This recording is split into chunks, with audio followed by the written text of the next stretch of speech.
Prince George is about to take one of the most important steps of his young life. He is heading to Eton College this September, following in his father's footsteps. And the decision was not made lightly. It came after years of research, multiple school visits, and careful consideration by William and Kate. This is Royal News Spot, and today we are breaking down the future king's next chapter. Kensington Palace confirmed on June 16, 2026, that Prince George will attend Eton College starting this September, ending years of speculation about where the future king would continue his education. A royal spokesperson kept it simple. Kensington Palace can confirm that Prince George will attend Eton College from this September. The 12-year-old future king will turn 13 on July 22 before beginning at the prestigious all-boys boarding school near Windsor. But what many people don't realise is just how long and rigorous the admissions process actually was. Prince George received no special treatment and had to sit the same entrance exams as every other applicant. In fact, the process began years ago when George was just 9 or 10 years old. Let me walk you through what it takes to get into Eton, because it is genuinely grueling. The first stage is registration, which typically happens when boys are in year 5, around age 9 or 10. Parents must pay a non-refundable registration fee of £4.80 and upload the student's birth certificate. Then comes the ESEB common pre-tests during the autumn term of year 6. These tests include English, maths, verbal reasoning and non-verbal reasoning.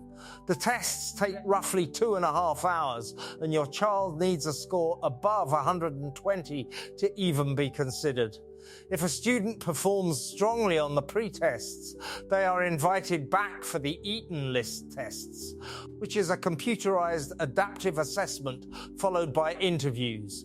These assessments happen at 3 different points during the spring term, determined by when their birthday falls. Because Prince George's birthday is in July, he most likely underwent his evaluation and interview in late April or early May of 2025. The interview process is designed to assess more than just academics. As one boarding school expert explained, Eton is not only looking for academic ability, they're assessing confidence, curiosity, communication and potential. Strong school reports and references also matter massively. If the pupil succeeds with the Eton List test and the interview, that they receive a conditional place at the school. This is subsequently confirmed by passing the common entrance exam at age 12 or 13. Parents are then required to settle the acceptance fee, which in 2025 stood at £3,840. All of this, plus the annual fees of approximately $63,298, or around $80,000 US. And George went through every single step, just like everyone else. Now let's talk about what life will actually look like for him once term starts. Eton only offers one option, full boarding. There is no day pupil arrangement at all, which means George will be living and sleeping on school grounds just 3.5 miles from his family's home at Forest Lodge in Windsor Great Park. He'll be one of around 270 boys admitted in his year group, joining a school that has educated 20 of Britain's 58 prime ministers. And like his father and his uncle before him, George will board at Manor House. It's expected that, just as it was for William and Harry, rooms will be set aside within the house for his protection officers. Since round-the-clock security doesn't stop just because he's gone to school. Meanwhile, his younger siblings, Princess Charlotte and Prince Louis, will stay exactly where they are, continuing at Lambrook School, where all 3 children have studied together since 2022. So this September marks the first time the Wales children will be split across different schools. So why Eton? The decision came after a lot of research, according to Queen Elizabeth's former press secretary, Ailsa Anderson. The couple toured Kate's alma mater, Marlborough College, twice and seriously considered a co-educational path that would have kept George together with Charlotte and Louis. In fact, as recently as January 2026. A source told Vanity Fair that Marlborough appeared to be the genuine frontrunner, claiming a house had even been allocated for George there, and that security considerations were heavily influencing the decision. But ultimately, George has always wanted to follow in his dad's footsteps, a family source said. William was very keen on Eton, while Kate was initially on the fence.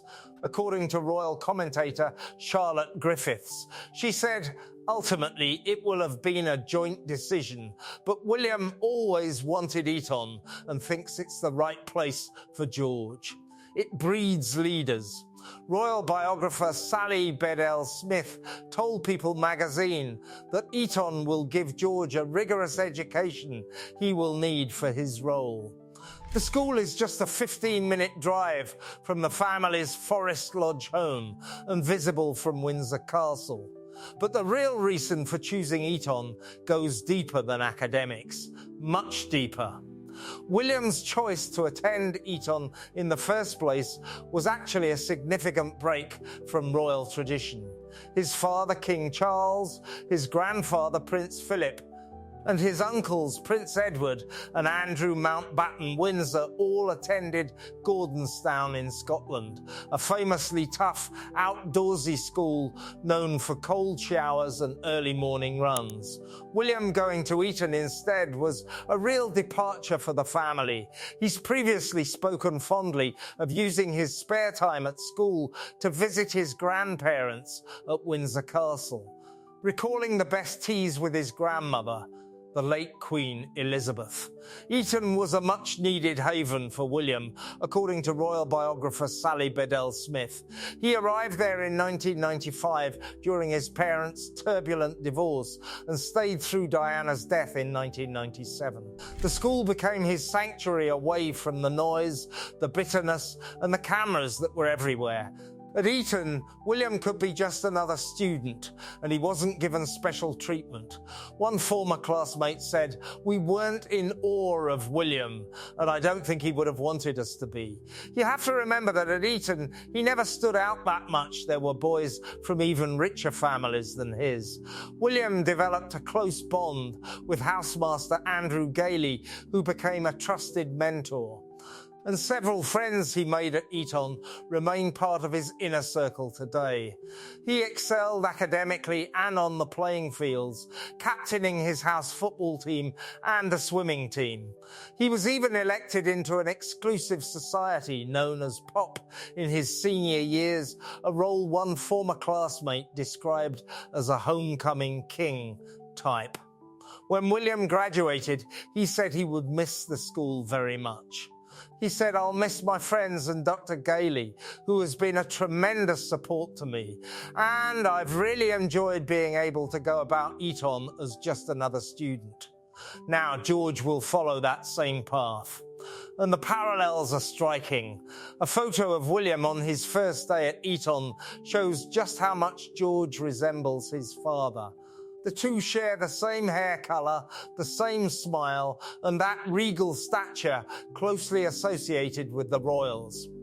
George doesn't just resemble his father, he admires him and wants to retrace his journey. But there is also a shadow over this story: the ghost of Harry. Prince Harry arrived at Eton in 1998, 1 year after Princess Diana's death. He described the experience as a profound shock and said he was in way over my head. In a particularly striking line from his memoir Spare, Harry recalled being so overwhelmed in those early days that he didn't even know how to get dressed in the morning. He also called Eton both the finest school in the world and admitted that for him personally. it could only be purgatory for one very unbrilliant boy. In the same memoir, Harry revealed that William asked him to pretend I didn't know him when he arrived at Eton. William was forging his own life, and he wasn't willing to give that up. Harry admitted the rejection was deeply painful. However, in the book Battle of Brothers, royal biographer Robert Lacey claimed it was actually William who insisted that his brother would be happiest joining him at Eton when Diana and Charles hesitated about sending Harry there. Whatever the truth of those early days, sports became Harry's refuge, and traditional academic subjects were a struggle for him, while creative subjects and athletics gave him some relief. Despite the difficult start, both princes boarded at Manor House on the campus, and William went on to thrive there, finding lifelong friends and a sanctuary that shaped him into the future king he is today. Now George will walk the same halls, wear the same uniform, and carry the weight of the same crown. But unlike his father and uncle, George has something they didn't have: a stable, loving, intact family. William and Kate have been very careful not to pressure any of their children to appear on the public stage too often. It's been a gentle introduction to royal life, which has let Prince George build his confidence. And while George will board full-time, the school does build in flexibility. Boys can go home every 2 or 3 weeks, and parents can take them out on Sunday afternoons. William and Catherine will also be encouraged to watch school sports, music or drama, and take part in social events. There will be plenty of chances for the family to stay connected, even with George living away from home for the first extended stretch of his life. So here is my question for you.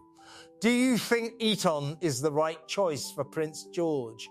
Or should William and Kate have chosen a different path like Marlborough? Let me know in the comments.